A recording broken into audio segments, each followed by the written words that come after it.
If you've been told you have osteoporosis, you want some positive steps that you can start taking today to help improve your bone strength. In this video, I'll share with you the safest and most effective exercises that will improve bone strength over time without risking injury.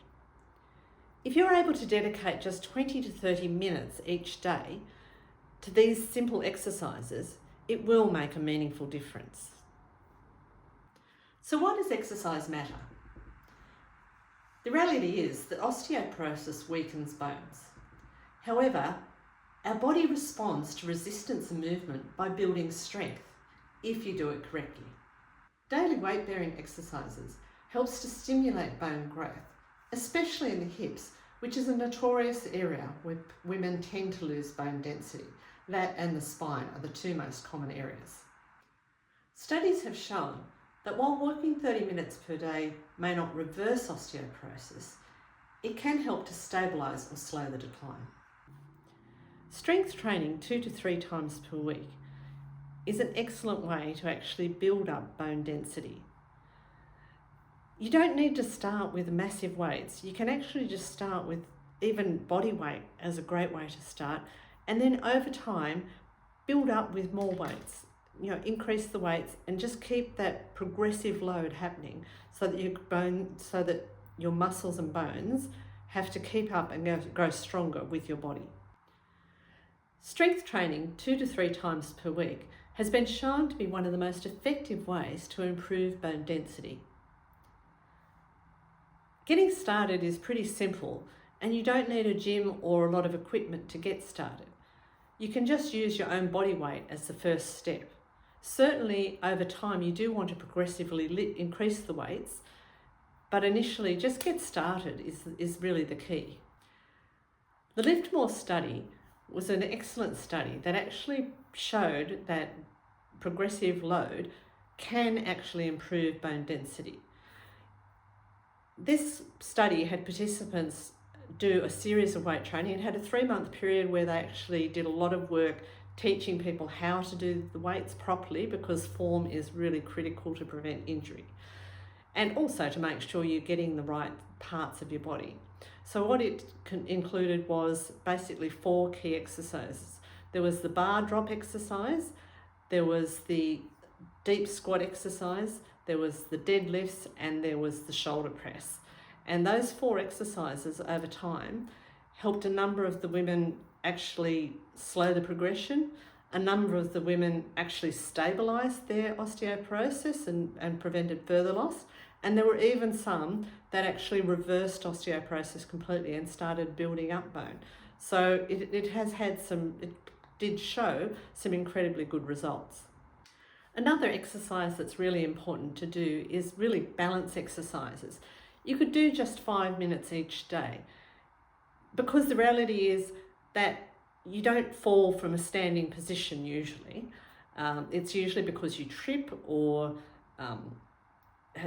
particularly up a step you might trip. And so actually improving that balance, and particularly having a little bit of agility as well, can really help prevent the fall, which is actually what causes the fractures, which is why osteoporosis is so dangerous. Another exercise to perform daily is balance exercises. This could be just 5 minutes each day. It can be as simple as standing on one leg, where you progress to closing your eyes and stand on one leg. It can actually be a few other movements that really just test your balance. It could be things like bird dogs, where you stretch out one arm and one leg. Just anything that really challenges that balance. Even tightrope walking on level ground, where you just put one foot in front of the other, it can actually help to improve your balance, and you can do it moving forwards as well as moving backwards.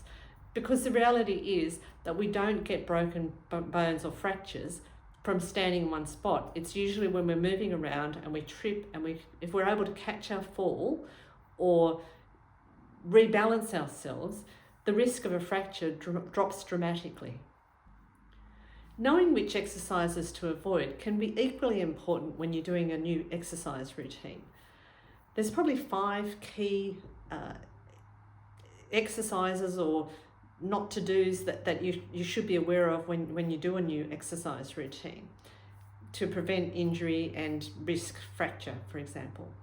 So probably the first one is lifting weights that are too heavy for you, particularly if you have bad form. When you're starting a new weight program, particularly if you haven't done weights in the past, it is really important to actually get proper coaching. So see an expert to make sure your form is on point so that you're getting the most out of the exercise and it's actually doing what it's meant to do and doesn't cause or risk injury. The second exercise to watch out for is bending forward just at the waist. So things like touching your toes and not bending your knees, or picking something up off the floor. That can be particularly troublesome because it can actually risk compressing your back and causing little micro fractures in your back. So it obviously depends how bad your osteoporosis is. The more advanced it is, the more careful you will need to be.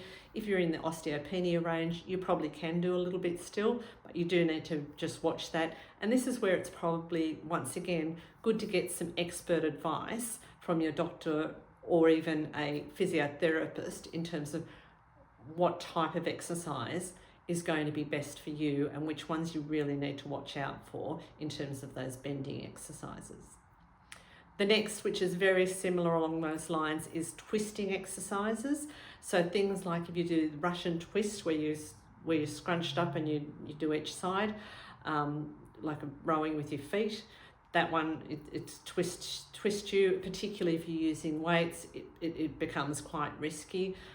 Even things like really aggressive golf swings can be a problem.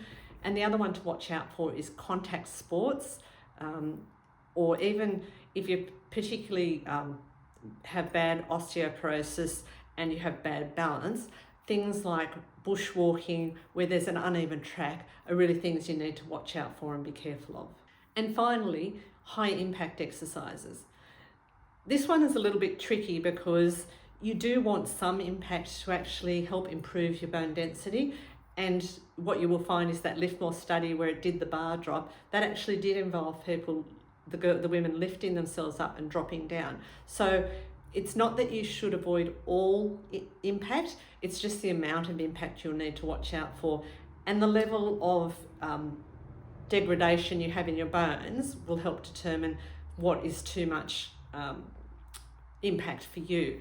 And once again, speaking to your doctor and a physiotherapist can be a really great way to just check this off before you get started, because it might be fine for you to do box jumps. You might be in a good position where it's not going to cause problems, and that can help build up bone density. So you don't want to underdo it, but you definitely don't want to overdo it and risk fracture.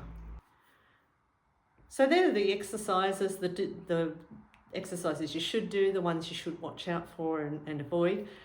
But the other thing you need to be mindful of is, what is your why? Why are you doing the exercises? What is it you're trying to achieve, or what are you trying to avoid?